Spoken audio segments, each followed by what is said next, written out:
G'day YouTube, Warbles on a lot here. Sunday morning, just about time for the outsiders to start. I have no idea whether the first dog on the moon's going to be here, so I'll start recording now and go to the news. Time now for Outsiders. I'm Barry Cassidy and you're not. Thanks, Uncle Barry. Yes, it's time for Outsiders, where we gather some sharp minds around the Sunday extra breakfast table and we ponder some of the big events and debates of the last week. This week, our Outsiders are Sinclair Davidson from the School of Economics, Finance and Marketing at RMIT University, Chris Berg, Research Fellow at the Institute for Public Affairs, and Leslie Canold, ethicist, author and activist. Let's start with the biggest political surprise of the week. Well, maybe not. Former Foreign Minister Senator Bob Carr announcing his retirement just 6 weeks after winning a 6-year Senate term. I would have stayed on if we'd won the election. We'd lost the election. It's 3 years, at least, before the next Labor government. It's the right thing for me to hog the shadow foreign ministry, which is an enjoyable and interesting, intellectually challenging job, or better to see Tanya Plibersek take it and prepare herself for what might be a longer haul. So, should he have retired just 6 weeks after winning a 6-year term as Senator? Sinclair Davidson, what should he have done?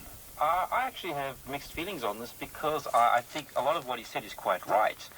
You bring good people in, there's a position open, he had some experience, he would have been good at the job. But, you know, that's the American model. And in Australia, we have a system where you have to be elected to office. And I think most people think it's a bit outrageous, actually, that he sort of stood for election, put himself out there, said, look, this is what you're going to get. And then after the election say, well, you know, I'm not really interested in opposition. So I like his arguments, but I don't think they fit well with the Australian psyche.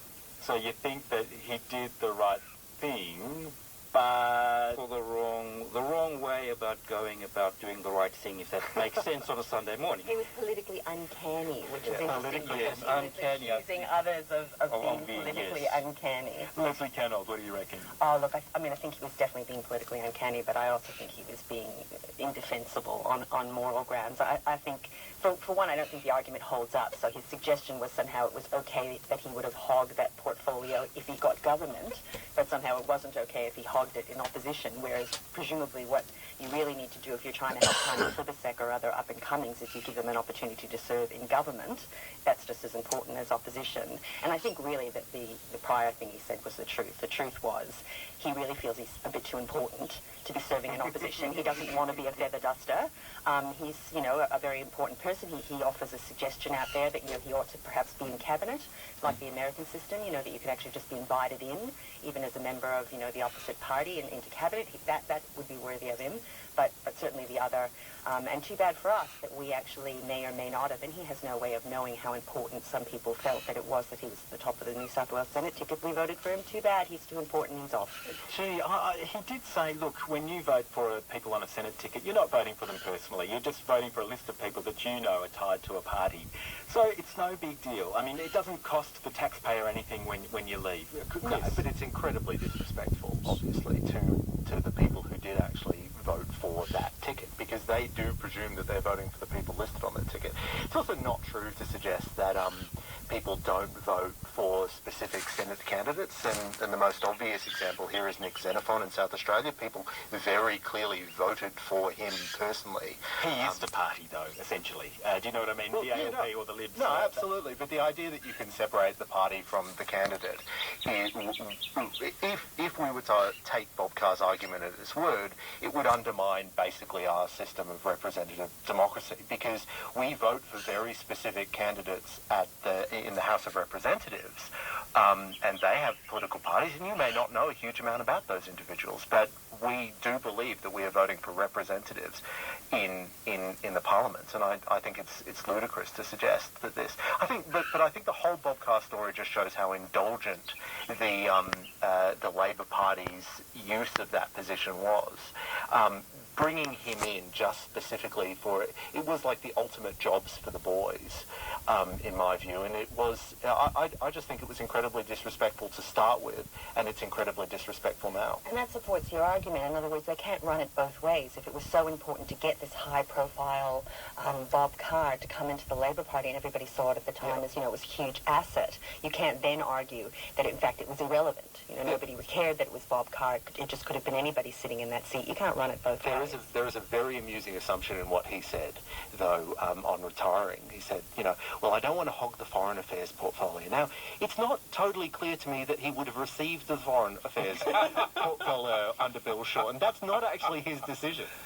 Well, who knows? Maybe he jumped before he was pushed, for all we know. There could be a deeper story here. Well, there was also talk last week about the expenses that he incurred during that last 6-month period. I think, let me just have a look, he spent on an average $4,220 a day on domestic and international travel.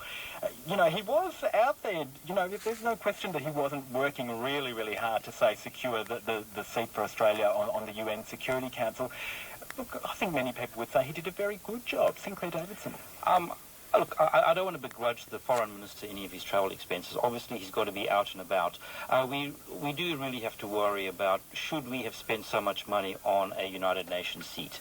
My perception is, in the last few years, the United Nations is sort of falling away as an institution of influence. It's more regional councils and that sort of stuff. So I think maybe the money spent was wasted, but it was his job to actually go out and get it. And he did, so he did his job. He was part of a team. This was government policy. And so, it's not always the individual's choice as to what they get to do, well, as Chris suggested, but he did what he was supposed to do. And, we can't really fault him on that. We can fault him on his choices about leaving and coming. But the job in between, I don't know that we could say it was too bad. It sort of feeds into the born to rule problem, though, doesn't it? Because there's, I on the face of it, when I first heard that story of Bob Carr has cost us more than Kevin Rudd did, I just thought, oh, what a beat up, He's a foreign minister, and unless we know exactly what he was doing with that money, we can't really suggest that somehow it was being wasted.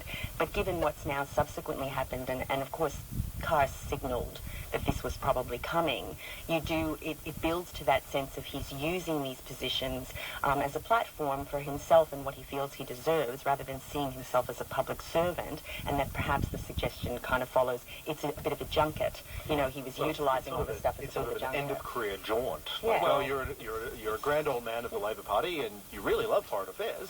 But so why the hell not? Yeah, if you think about what he's doing, he said he wants to concentrate on the Asian region, having just got us a seat at the United Nations. So his own interests are actually now into the regional affairs as opposed to international. At least it's cheaper to fly to Asia, though, Sinclair. Well, and he's paying his own way, I suppose, now.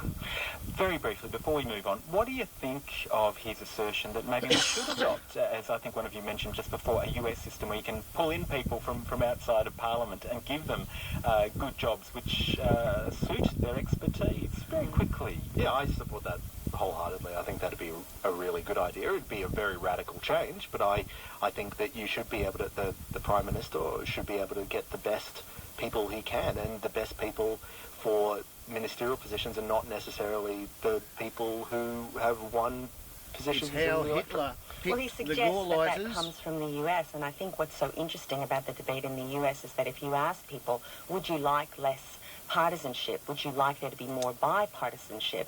People go, oh, yes, absolutely. And if we remember, Obama actually got elected off of that idea. But what ended up happening there, even though I think it was probably perceived to be a success that, people who weren't necessarily part of the party could be brought in to the leadership team, I think in general what was felt was we didn't know what Obama stood for. The lack of partisanship actually started to confuse people. One of the great criticisms, and my family's still in the States, so I was hearing it via the news, but also, personally from my family, was we don't know what he stands for, we don't know what he believes, he's a great compromiser, but, some of the same criticisms Gillard faced. So I think you can kind of have a Bob on each side in terms of how effective that can be. I know I've mixed my metaphors. I told you I was groggy in the morning. I need a coffee. Where's my coffee? You know what I mean. Yes. The idea does have some merit, but at the end of the day, I'm not a fan of technocratic government. The idea of elected politicians actually doing things, I probably prefer that at the margin. Let's now go to bushfires and climate change. Well, I think the official in question is talking through her hat, if I may say so, Neil. Climate change is real, as I've often said, and we should take strong action against it.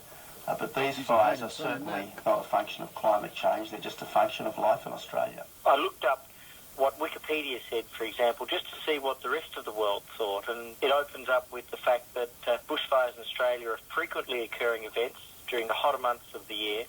Large areas of land are ravaged every year by bushfires, and that's the Australian experience. Spring, huh? Environment Minister Greg Hunt and before him Tony Abbott Summer both should be fun. dismissing the connection between climate change and the New South Wales bushfires. Now, a lot of people had been offering their opinions on this chestnut. It started with Adam Bant, and then we had UN official Christiana Figueres weighing in. With a Labor Party A conversation like this, when should we be having it? In the midst or the immediate aftermath of an emergency like we've seen in New South Wales? Is now the time for that kind of conversation? Chris?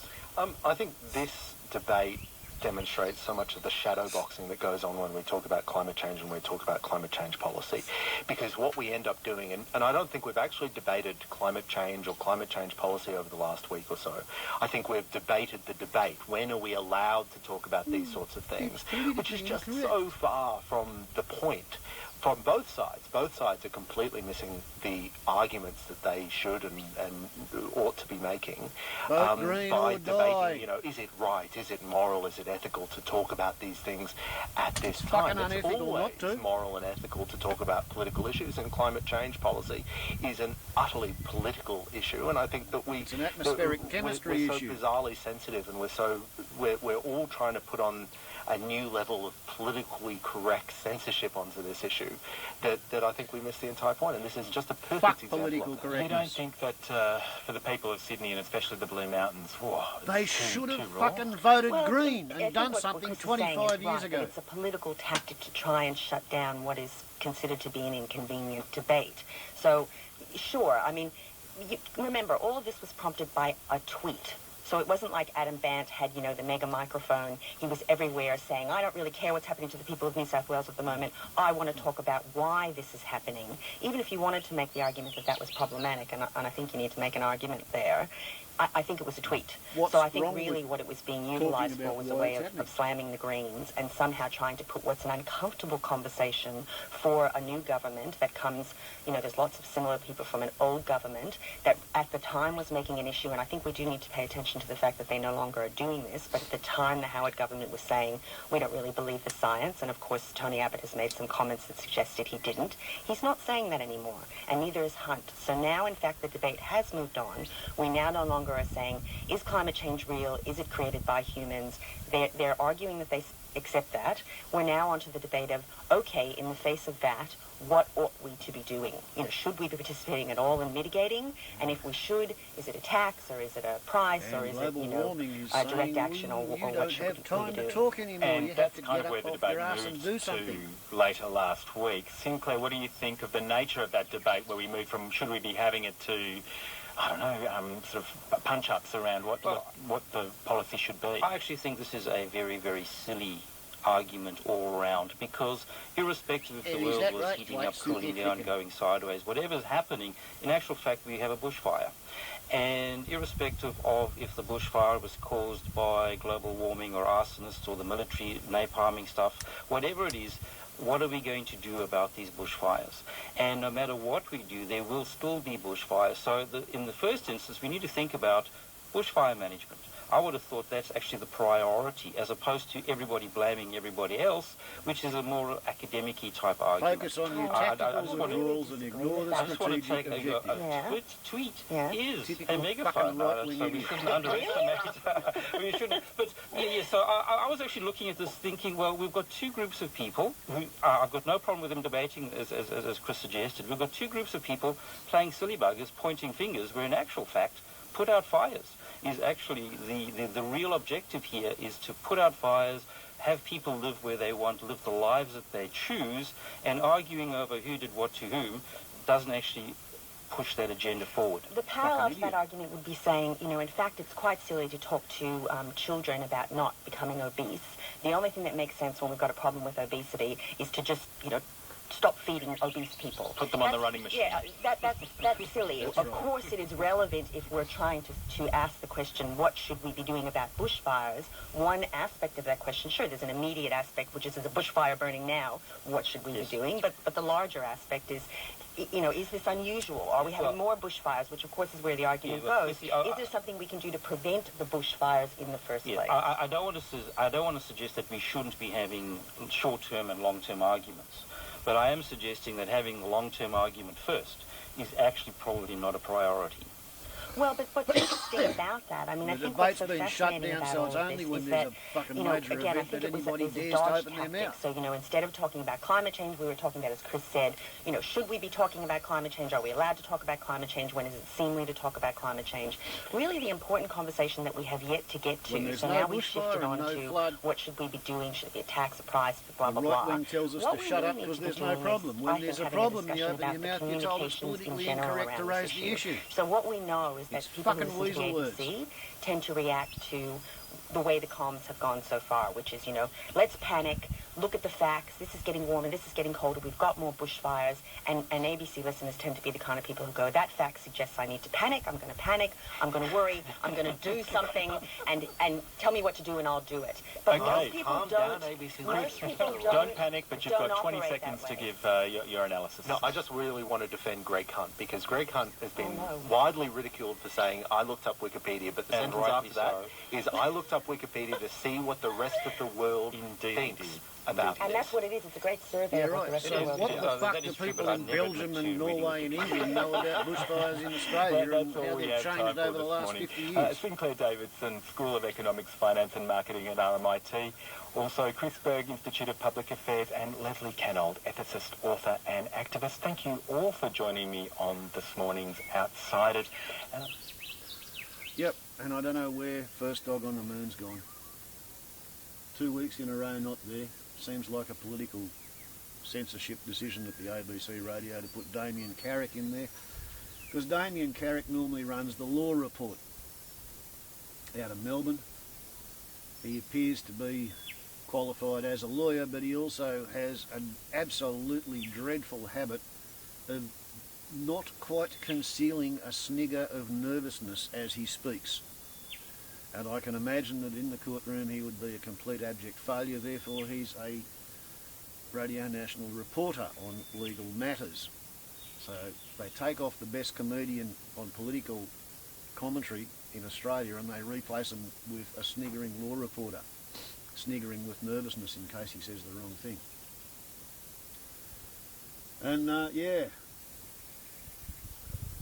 anytime there is no bushfires, no droughts, no floods, no cyclones, when the economy, the environment is behaving, quote, normally according to the expectations and aspirations of the economists, then anybody who tries to raise the issue of climate science and global warming is told there is no problem, go away, everything's great, look, see the sun's shining today, there's not a worry in the world. Anytime there is a problem, that's when we get told, oh, don't speak now, how dare you talk now, there's people who have lost their house because of the bushfires that are caused by the extra hot weather that's given us the extra hot dry winter, which has given us the low humidity, the high temperature and the high wind speed, and therefore their house got burnt by a fire that otherwise would have been smaller later in the year and much more controllable and wouldn't have burnt their house. You can't dare to tell us that it's the economy that's done this. We're a coal-based, oil-burning economy. We have to grow the economy because that's what's traditional in the mindset of the right wing. And it's traditional in the mindset of the working classes as well. Everybody who votes Labor wants to work for somebody who votes Liberal or National. This is why 93% of Australia voted to do jack diddly shit nothing about global warming. They have voted to install the governments who plan on increasing the amount of coal and gas that Australia exports and explores for and exploits. Even though at the moment Australia, with 1/20th of 1% of the whole world's population, is responsible for digging up and exporting so it can be burnt and burning ourselves in the actions of 4.5% of the planet's atmospheric carbon emissions. Australia, Australia, land of the big merino. That's a Spanish sheep that conquered the place using British fucking servants. Australia, Australia, land of the jumbo jet. Australia, Australia, what we want we get. Football drinking song when I was in high school. And the people who played football and drank to that song, they're the sort of people who are running Australia. All the people in the Liberal and Labor and National Party front bench and back bench, they all think football's a fucking great idea. Oh dear, oh dear, oh dear. I think it's going to be a really, really interesting summer weather-wise. And I hope to survive, because if you haven't got a God theory, you've got no fucking hope at all the way the world's going at the moment. Warbles on a lot to YouTube. Ciao.